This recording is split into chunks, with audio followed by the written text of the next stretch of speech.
Hello everyone, welcome to the channel of Political Science Tutorials. In this video, we will try to understand an important concept of comparative politics, and that is political socialization. This topic is in syllabus of almost all universities honors and masters level of political science. Also, it is important for any competitive exam related with political science. Please subscribe to the channel if you have not yet subscribed. Before starting the discussion, let us know the name of some books and their authors where this topic has been discussed. But there is a long list of books. Here is a mention of only name of 4 books. A study in the psychology of political behavior, published in the year 1959, written by H. Hyman. Aspects of political development, published in the year 1966, written by Lucian Pye. Comparative Politics, a developmental approach, published in the year 1966, written by Almond and Powell. The Civic Culture, published in the year 1963, written by Almond and Barba.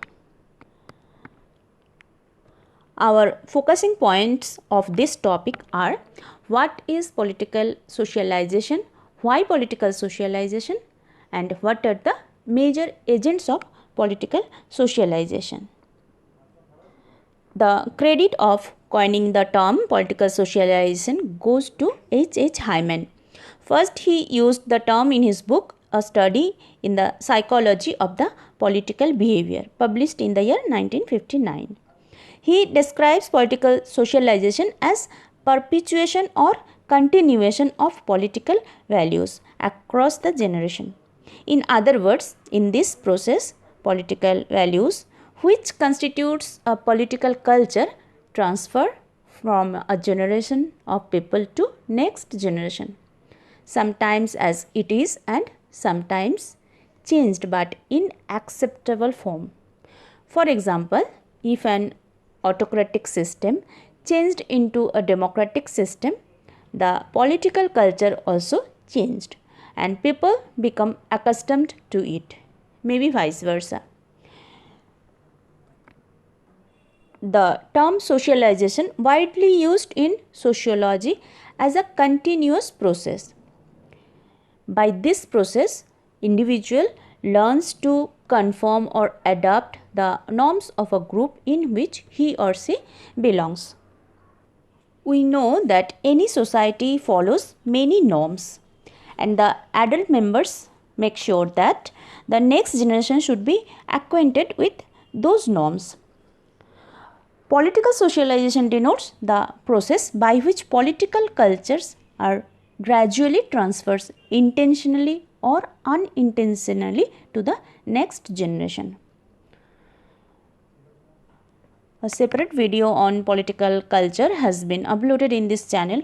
Please refer that video for detailed discussion. In brief, political culture is a set of shared values or the values which are held by the population of a particular political system, how they view their political system as a whole, and their belief in its legitimacy. It should be noted that the belief in legitimacy not for any head of the state or party, but the political system as a whole.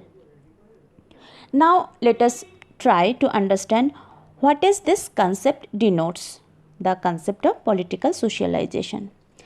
As the scholars of comparative politics used interdisciplinary approach to study politics and political systems, they use the concept of other disciplines like sociology, economics, psychology, anthropology, and other disciplines. These scholars used the term socialization from sociology. They analyzed political development of different countries, and especially in the 1950s and 60s, the third world countries which were struggling for development. In this context, they analyzed the term political socialization as a psychological process related with political norms and values.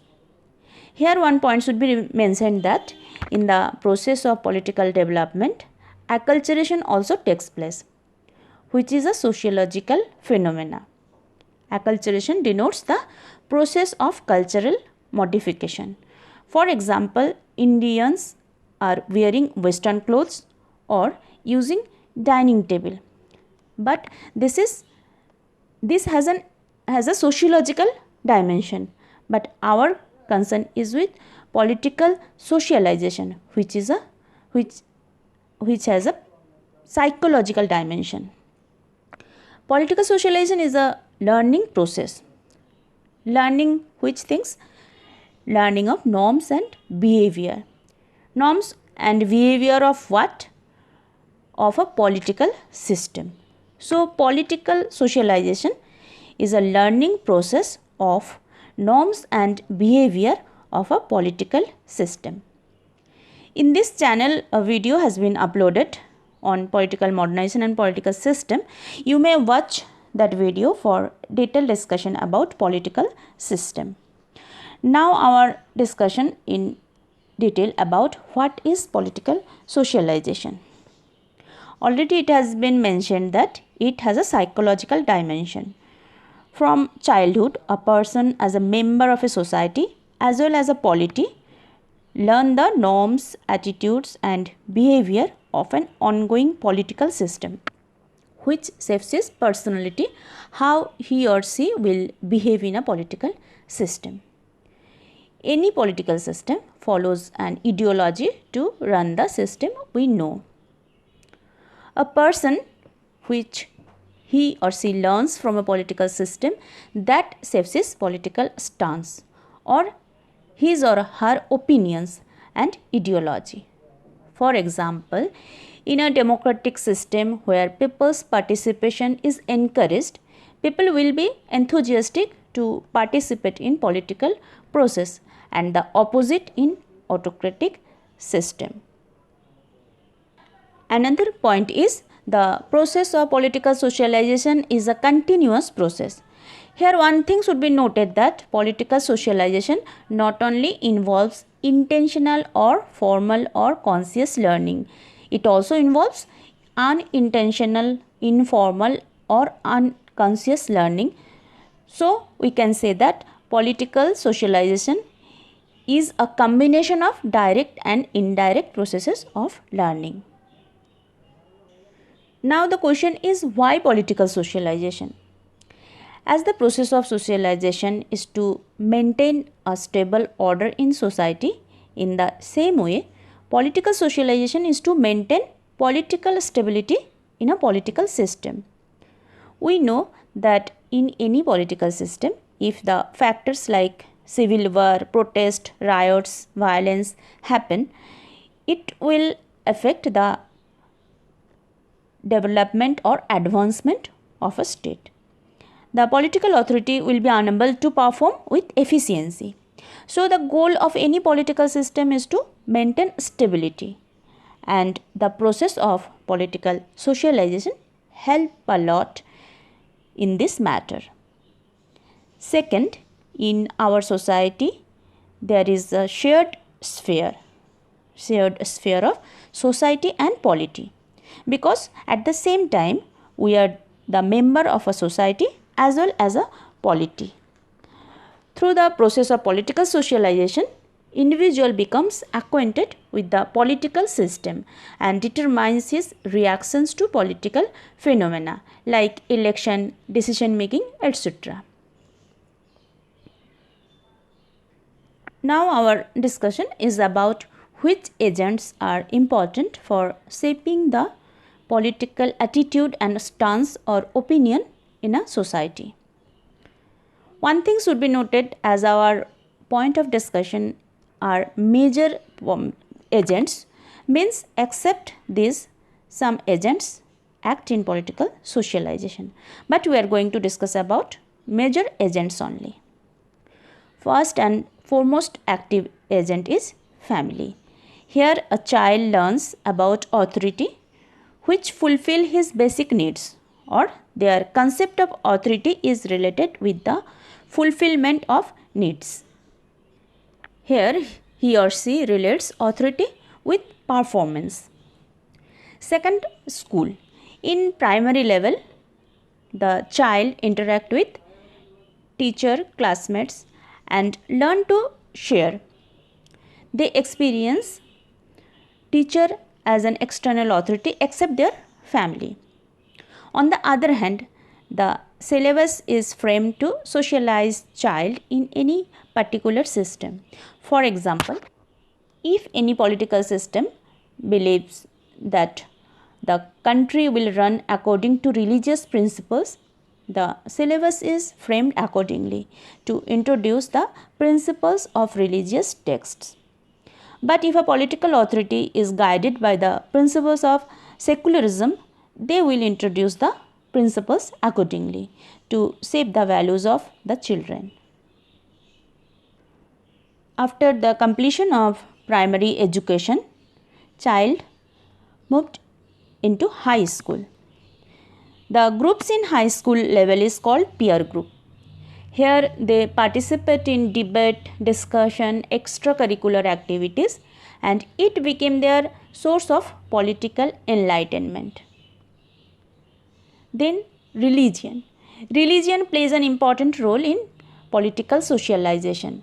The countries which there is no sharp distinction between political culture and religion, the member get accustomed to the government policy will be guided by theological and moral principles. Workplace plays an important role in political socialization. When people get exposure in a workplace, they face a dominant authority which may be of improper power relationship. It is quite normal that to pressurize authority, employees build club, union, etc. Here they use the power of collective bargaining to change the authoritative decisions. They came to know that they can be an important factor in the process of decision making.